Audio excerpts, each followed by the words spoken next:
Thank you. Hi.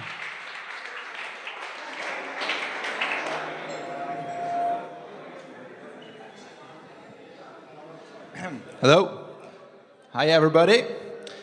My name is Benjamin, Yeah, hi, I'm Dirk. and we both run a illustration studio called Foreal.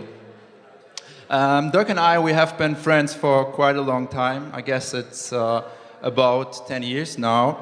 We live together, we work together, and we even work together in some well-known design studios in Europe. In 2012, we came back to Germany to found our own illustration studio in our hometown Trier, which is actually on the opposite side of Germany, next to the border of Luxembourg. One important note up front, if you have some kids with you, be warned, you may spot some explicit content tonight, so be prepared. For those who are not familiar with our works, we prepared a short video for you to showcase some of the work we did the past 2.5 years. So here we go. I run shit in this house, like I was now an effort, and with the no effort, I bet you I could change my name to Klaus, or something mildly Flemish. Become the Saudi chemist from an Orange County dentist. Ouch! I'm whistling, Dre Dane, eating that poetry, readings at AA, meaning to text you pictures of a keister, a cervix, or dead bodies from a Middle Eastern skirmish. Damn, I'm so student, you broke gross boobies, had sex with Snow White at the gym, on pedal bikes, replenishing electro. Like you're honored, I did my junk in the fondue. Told boy stories, showed my blonde pubes. I'm from the Church of Satan's Archdiocese, on part fire pits and hard giant tits.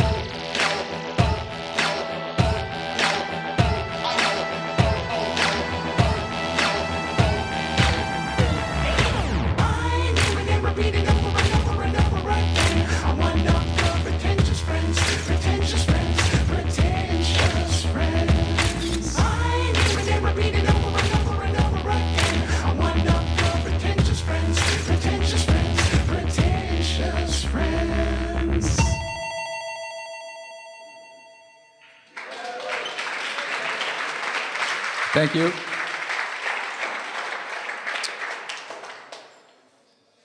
So, as you see, we did a big range of totally different things. We do 3D lettering, character design, sculptures, some kind of installations in totally different commercial fields such as advertising, editorial, music industry, fashion industry, and so on.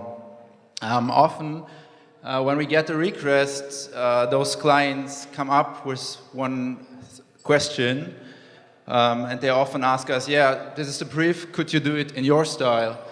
And yeah, our style, what do they actually mean? It's kind of confusing for us, as we love to do so many things. We don't want to stick to one specific style.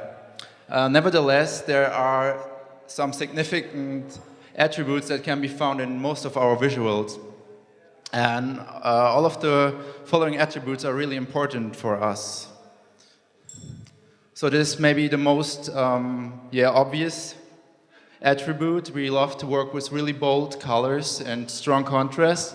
These contrasts can happen in totally different ways, such as colors, mixing of different materials, but also mixing different visual styles.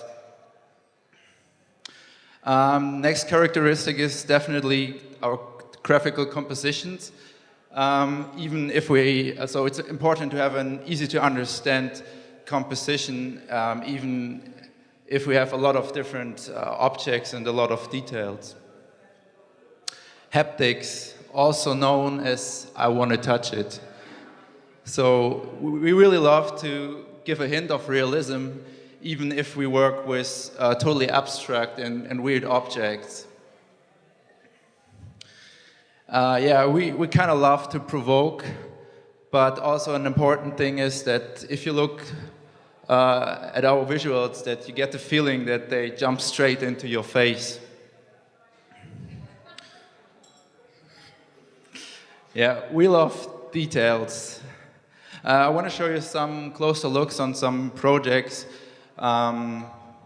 We start with this piece.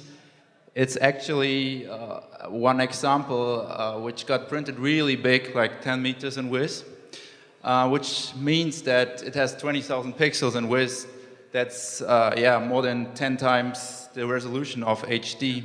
Our high score pixel width is 70,000. So is anyone higher than that? Bigger high score? Oh, that's good. Yeah.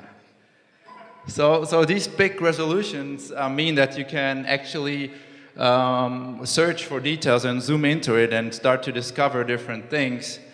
Like these beautiful elephants. These are about 100% in scale. Yeah, or those pretty people down there, or this crazy chick which is running down the slide.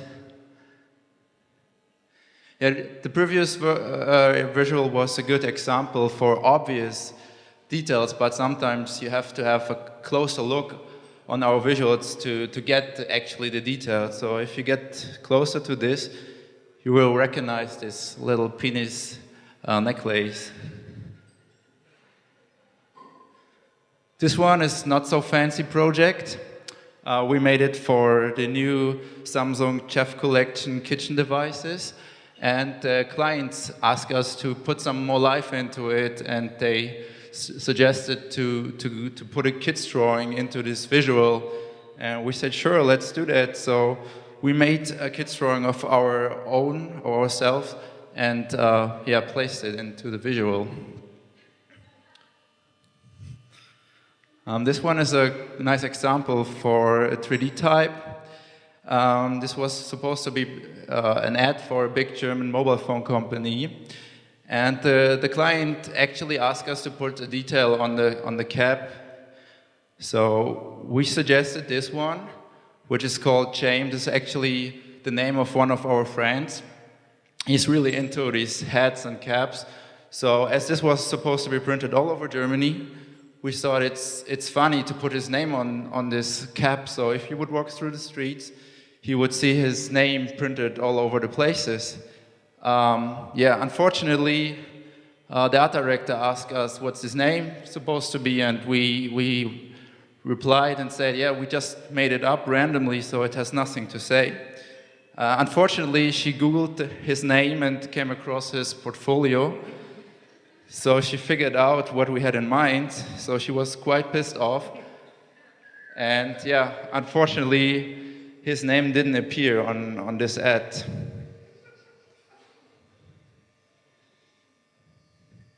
I want to start the next chapter with this question. We often get asked, how do you actually get jobs? And we prepared this beautiful infographic for you. The big piece of the pie, we call it the cyberspace, which actually means the social media channels such as Beyond's Instagram, Twitter, Facebook, and so on. But this actually means these are the channels how people get to our website, so where we get actually the final request. The most important part is definitely Beyond's and lately Instagram. Next big piece are our agents. We have a couple of them. And a lot of people think if you have an agent in our business, that it means that you get a shitload of work, you earn a shitload of money, but that's not the truth. That's actually bullshit. So there are some good agents. There are also some bad agents. Unfortunately, we have both of them, and the big difference is actually that some of them take care of you, they do promo for you, they take your portfolio, go to an agency, showcase your work, and you get cool jobs. But there are also these kind of agents, they just sit all day long in their office and wait until the phone rings and the client calls. Of course, there's some word of mouth.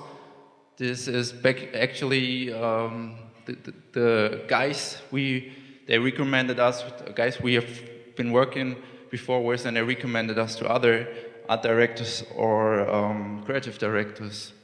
And of course some steady clients, but that's not that important thing for us, as most of the stuff we do is project-based.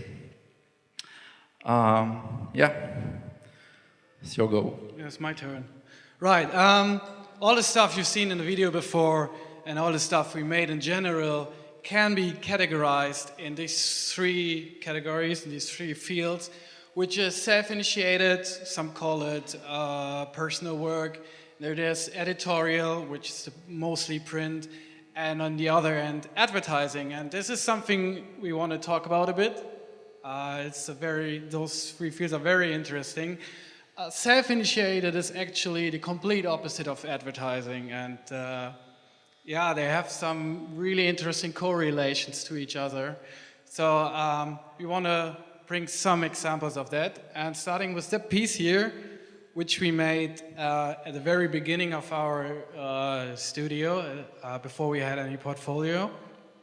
And here's a personal work, water slide based type, saying YOLO, pretty cool. Put it online, and after a few months having it online, there was that American agency asking us to create something for them. They got inspired by our YOLO artwork, and this is a sketch they sent us, which is saying Kalahari. It's an African-themed water park somewhere in Wisconsin, and it was kind of a copy of that what we already had, but they got even more specific on this one and sent us this here right along. So it's an elephant head with a snout turning into a water slide, turning back into a snout somehow, people sliding on it. And we told them, no, this is not what we are going to do. This is just a copy of ourselves. We are going to prepare some our own ideas on this one. So this is a sketch we made. We thought it's pretty cool. It says Kalahari still. There's a water slide in there. You have some African-related items in there. And what they said, no, we asked you for something completely different. Make it more YOLO. Okay. We made it more YOLO, came up with this, saying Kalahari. Now we had blue on yellow background instead yellow on blue. We had an African theme, multiple water slides, and the client said, no, make it more YOLO. Okay, next sketch. This came up, and that's what they really liked. That one got approved. It's kind of the same angle than the YOLO slide. Kind of same colors, and we turned it into 3D. This is our modeling process. And as an illustrator, we have an advantage over the motion designers. I guess the most of people here are motion designers. We just do one single image from one single perspective, and it has to work only from that single perspective. So if you shift the camera in that scene just 30 degrees, you get this one. And yeah, after rendering it, looks like this. I guess you've seen it before. Benny showed it to you. And even if we copied ourselves, we really liked it, the details on it. And we put it online next to the YOLO slide on our website, and we got a new inquiry from United Kingdom, from an agency. They got inspired by those water slides and attached again. It was a sketch which looked like this. And it's saying retirement. It's pretty creative, isn't it? So coming back to our three fields, we can compare them on a level of creativity. We have the self-initiated thing, where you are really creative. You are the artist, you can create something entirely new. And in editorial, I went too fast on this one, sorry. On editorial, you have a story to represent, but you still can stick to your artistic freedom, you can stick to your style. And then, now it comes, advertising is like this. You're not an artist anymore, you're kind of a producer. And to say 90% of the jobs you get, well, it's an existing style, it's an existing concept you do. Also, you're not getting credited in advertising. You get credited in editorial, but in advertising you just get covered by the product.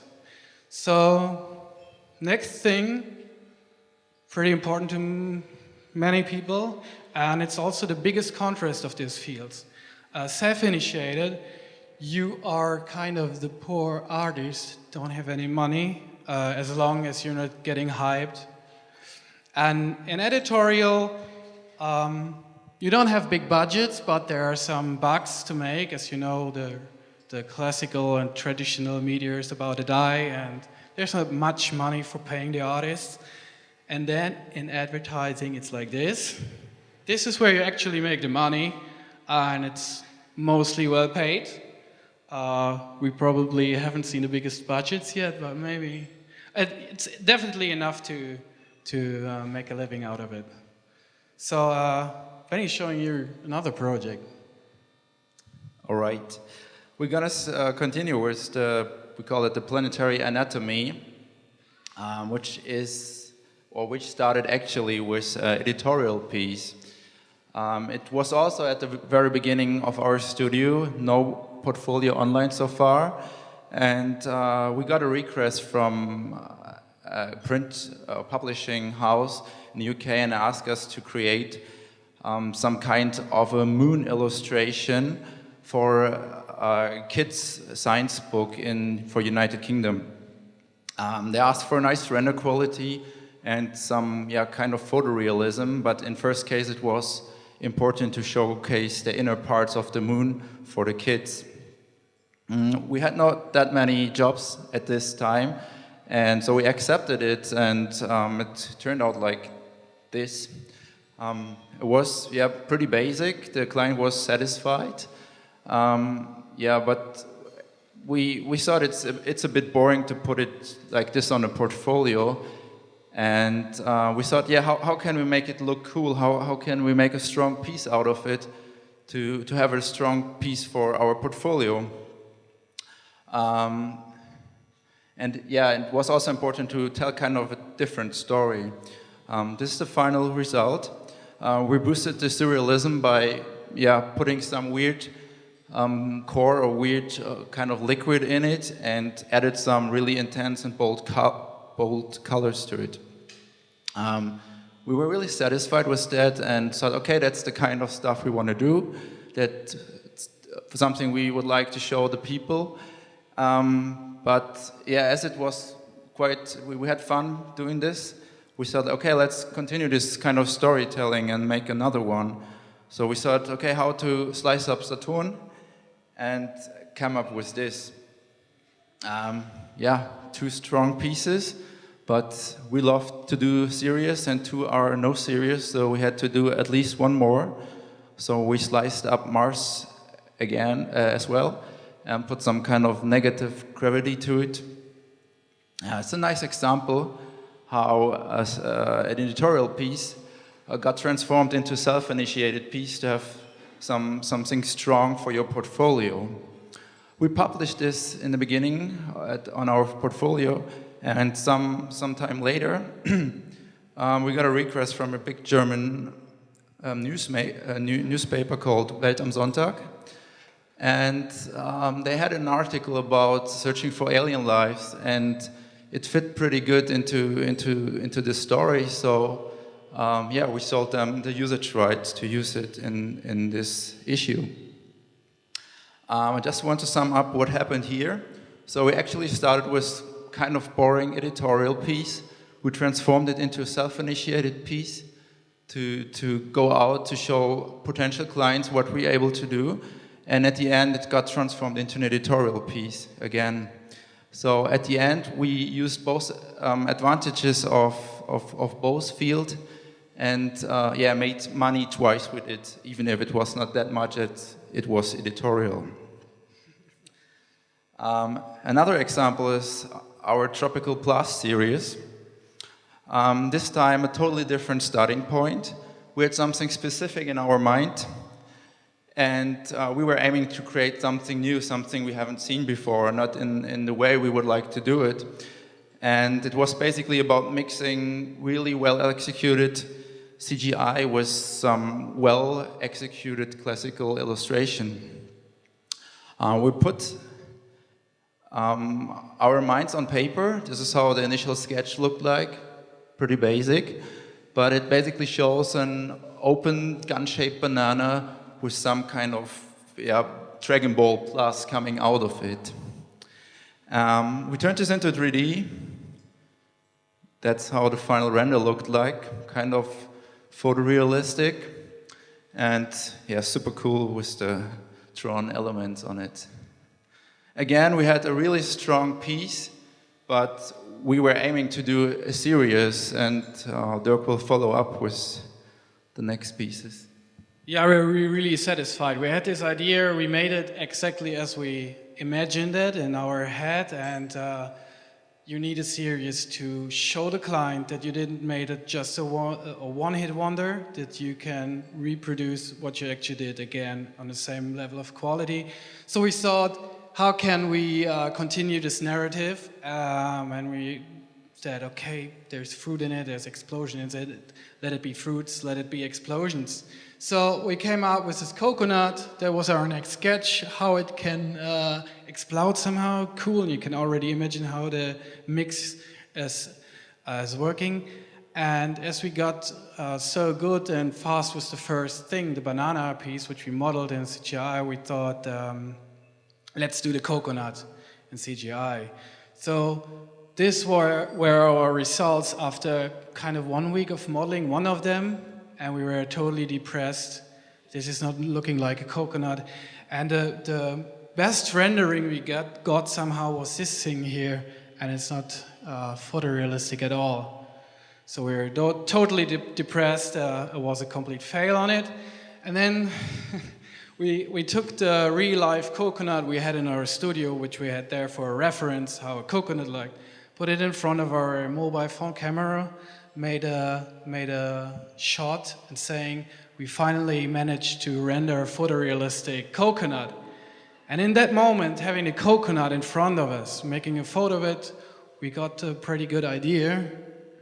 Let's make a photo shooting. So we did the photo shooting by ourselves. We have a little studio above our office, and we placed some tiny coconut bits on toothpicks, arranged them. That's how the photographic actually looked like. We took some bigger ones, placed them in front of a blue-colored background. We got some multiple shots with different angles, placed them in Photoshop, having a nice composition of each single shuttered coconut. Added the rough sketch to it, and then best part, of course, the finalized vectorial drawing. So, 2 is not a series. We have the pineapple right here. As we weren't able to realize a photorealistic coconut, we didn't want to try that on a pineapple, as a pineapple is also a very strange, weird, organic thing. Don't start on a pineapple. So, again, we went on with photo shooting, asked a local photographer who was really professionally equipped, as you can see here. He's actually getting lost in his own softbox on the right side. Maybe you can see that. Here's a close-up of the vectorial drawing. It took us about 2 days for each piece to make it really fine, really tidy, as we wanted to make the pieces really looking good. It was something new we wanted to create, so we put much effort in it. We had here some CGI reference for how the lights and how the shadows are going to work on the cloudy puffs. And beside of that, the CGI part on the pineapple thing looked like this, which is just the background and some light. And we placed a pineapple in there. We shot, made some color corrections on it, just orange light and some shadows, lit up the inner part, and best part, of course, the vectorial drawing. So, yeah, from start to finish of this series, we needed about a whole year, having that project for months of hold, of course, but still we wanted to finish it, make it really good looking. So, and having said, working a month on a project, we compare these 3 things on a level of time management. So on self-initiated, you don't have any deadlines, except you make them for yourself, and you really should do if you want to finish up something. In editorial, it's pretty straightforward. You get an article with a deadline, a single deadline you can focus on where you have to finish a piece. It can be tomorrow, it can be in 2 weeks, but just keep in mind that single deadline. And then there is advertising, which is like this. And advertising companies have guys who name themselves, art buyer or producer, a project manager. And they send you huge Excel files with deadlines, thousands of them, for every single step you have to make.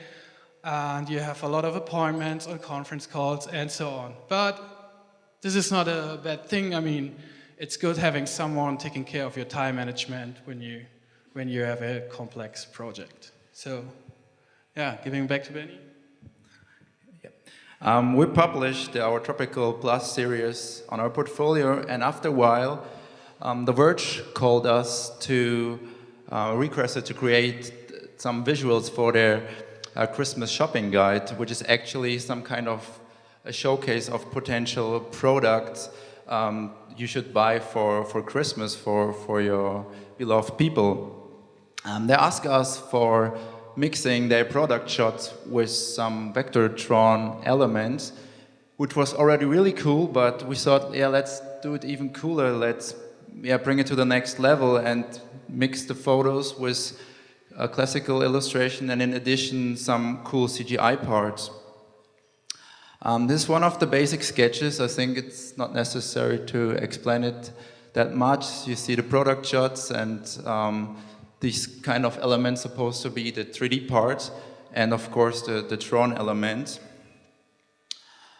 These are the conceptual sketches for the generic CGI objects, and that's how they looked rendered in the final scene. This is how the final visual looked like, and it was really important to have the CGI parts fade with the background so they're not that prominent, because it was really important to have the product shots in focus, and to support it we add this Vectortron elements to have some kind of storytelling in it. This is another example. In total we did 5 of them. One more.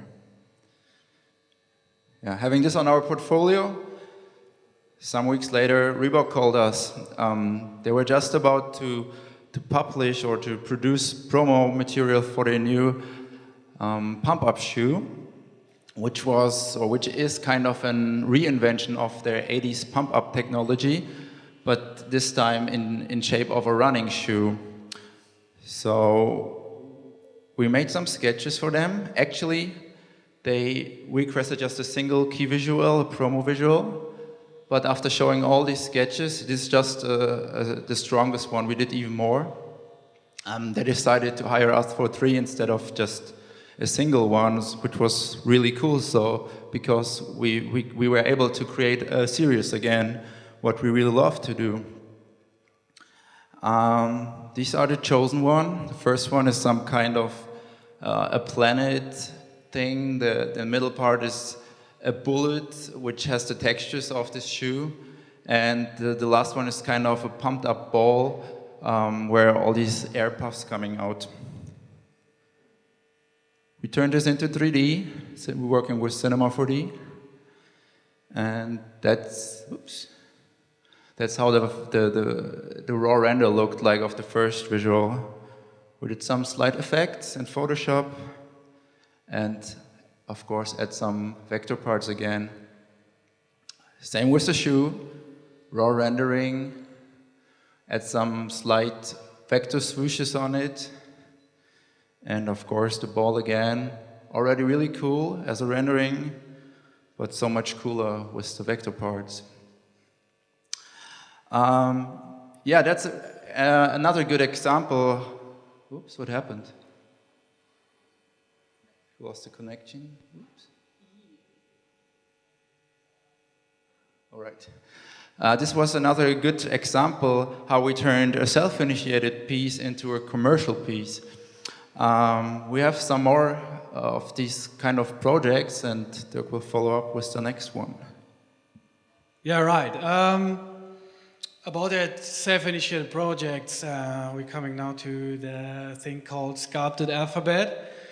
And telling you before about the tropical blast, where we spent a whole year with a specific idea in our mind, how we came up with something really new.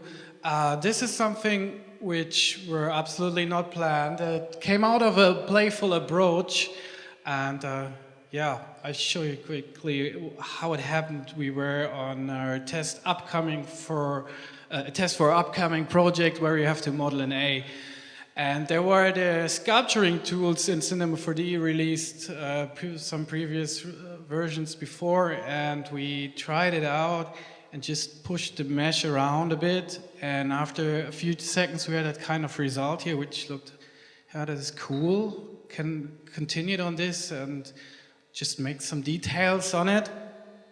And yeah, it's really looking weird, somehow new. And what we did here, I don't know, we put some textures on it and placed it on a studio and rendered it out. And we had this very quick result after 1 hour of work or 2. And that was quite amazing because we had just spent so little time and had that kind of interesting output afterwards. So of course we did the B, which looked like this, kind of familiar to the A.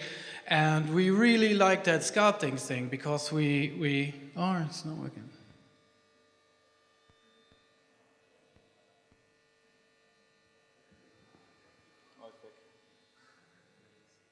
All right. Yeah, we were really driven by those new sculpting tools. We had really quick results. And it was really satisfying because we really spent such a short time on something. And of course, we made the whole alphabet, which is looks like this. A, B, C, D, E, F, G, H, I, J, K, L, M, N, O, P, Q, R, S, T, U, V, W, X, Y, and Z. Yeah, that track is even cooler than Mode Selector from before. We had the biggest buzz with, where is it gone already? No, it's just a video ended, okay. We had the biggest buzz with that.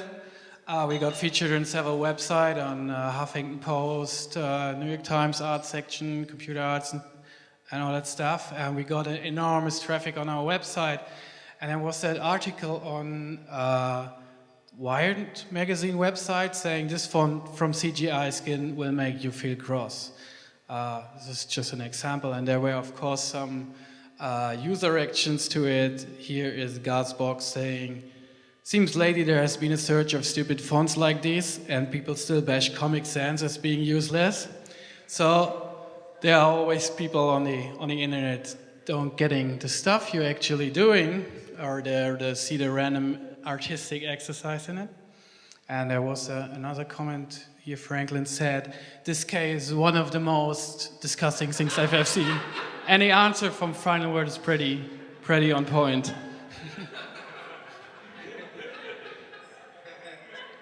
It's not fake. So having this, you put something online and you have people who don't get your stuff you do. There will be always the right guys who see that stuff and see the potential technical skills you just shown. In our case, that was for that project, luckily Nike. And they have an app called Nike Plus. I don't use it, but it's for tracking your running exercises. And inside that app, there are badges to earn to boost your running motivation. And the badges is just saying that single letter M, which stands for miles. And yeah, we had to illustrate somehow the every week challenges within that app. And this is how number one, if week 1 looked like. It's lift off if you start your training. This is a second shaver if you had the time again. This is Pace Master. I don't get it. This is Beast Mode. Mount faster, this is where I guess actually gold medals are getting born. And if you run like hell, then there's the speed demon. So coming back to our three fields we have here, self-initiated, editorial, advertising. You can compare them also on the level of restrictions you have on your job.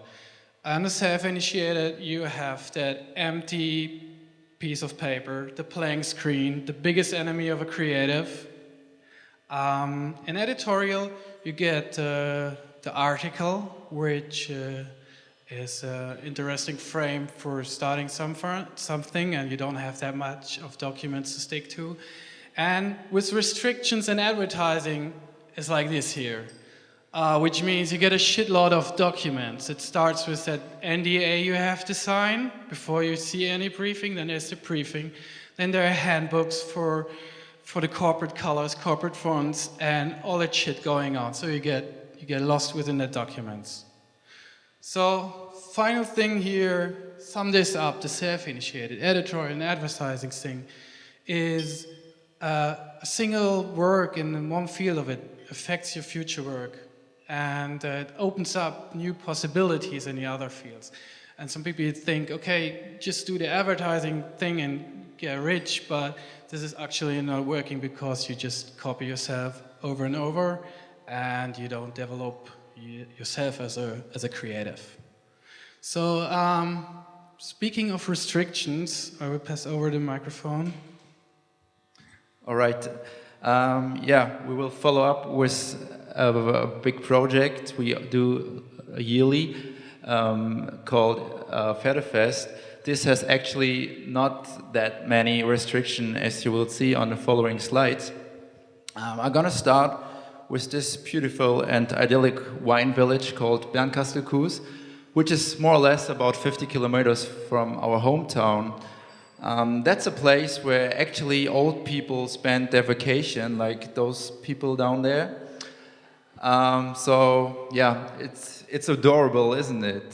So, but to be honest, besides of some wine tasting and some boat excursion, there's not that much going on, especially for the young people. So there's not that much to do for the young people, except once a year when this beautiful village turns into this. It's a huge, massive party, colorful party. Tons of people go there, and this party is actually called the Pferdefest. It starts all at the center of this city, the marketplaces, and continues with some kind of parade through the vineyards until the top of the vineyards, where the party continues. People are dressed up super weird, but always super colorful, as, for example, those two guys down there. I think one of the guys sitting in the first row. And I think it's if you look at these pictures, you get the vibes, and I think there's somehow some connection to our work. And by the way, Pferdefest means in German some kind of horse event or horse party. But as you see, there are not that many horses, so nobody really knows where the name comes from. Yeah. As you see, penises play even a big role at the Pferdefest. And you might recognize this guy over there next to the Viking and this massive cock. Guess some of you have seen him before. There's even some kind of tradition near to the end.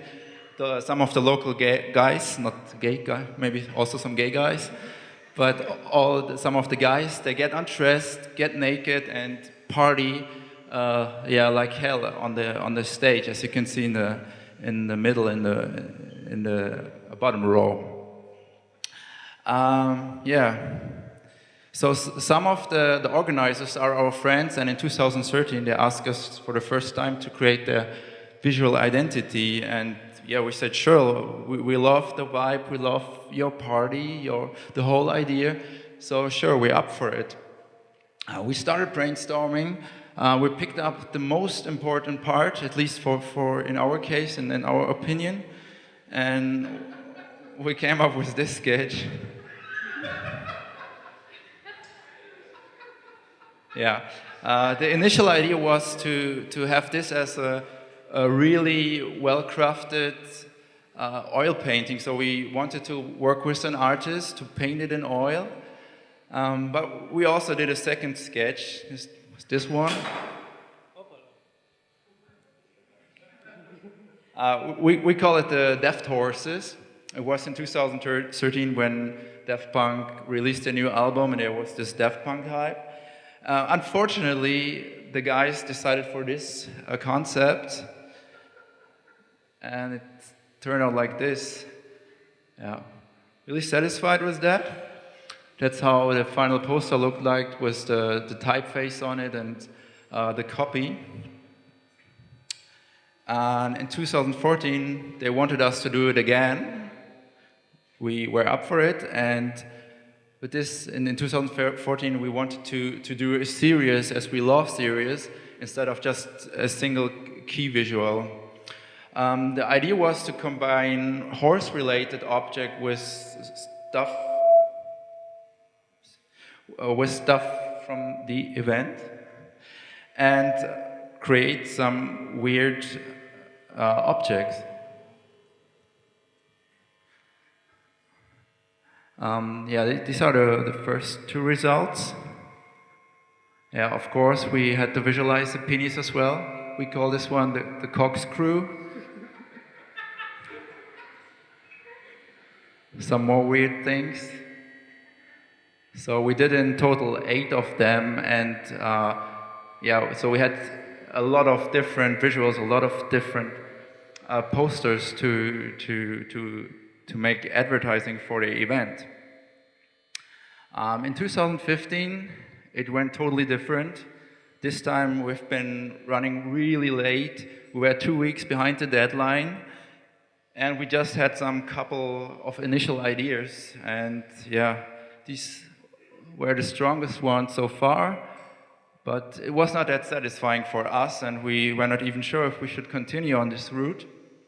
So we did some brainstorming, and I thought, how can we put some more weirdness in it? How can we make it look more Federfest-like? And maybe penis. And we have to say at this point, we haven't shown anything of the stuff so far to the guys, because the years before it worked out pretty well. They always trusted us, and they sent it just right away to the print shop. So we tried it this year again, and we sent them the final visual, which looked like this.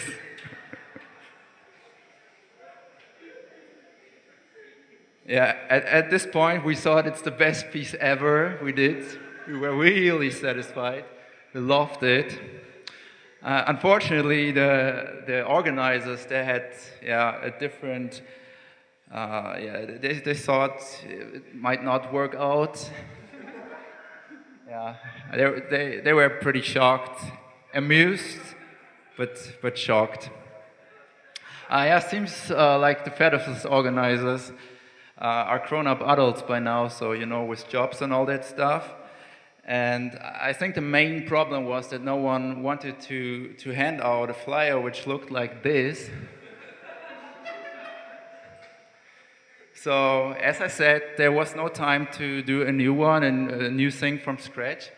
So we had to kind of make a censored version out of this, and that's how the final result looked like. For us, not that satisfied. Unfortunately, this is no portfolio piece this year. But we just published this piece over there on our portfolio, and let's see if some potential clients will respond on that. This was actually the last project we want to show you tonight. Want to come? Shout outs. At the very end of our talk, we have to say, of course, many of the stuff we've shown or we produce are not entirely done by ourselves. We got a lot of support of peoples, and we have here a bunch of them, and some of those guys are actually here. So we want to give out some thank you and shout out to the closest collaborators, to friends, supporters, former interns, and so on.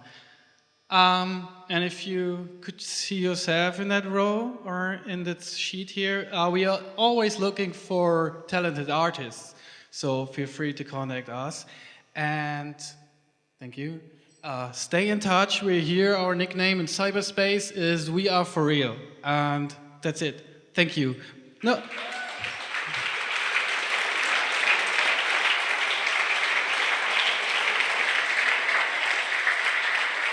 Thank you. Just one thing. We brought something. We have some prints with us. We watched just 12, 13 of them, so we just give them away. First come, first serve. Thank you.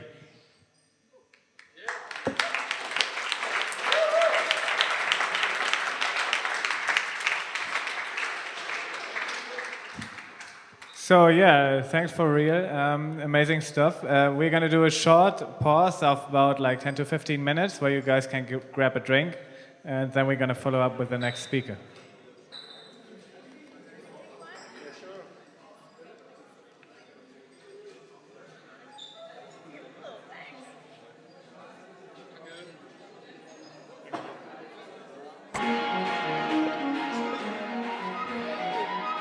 We've got chips back here if you want some.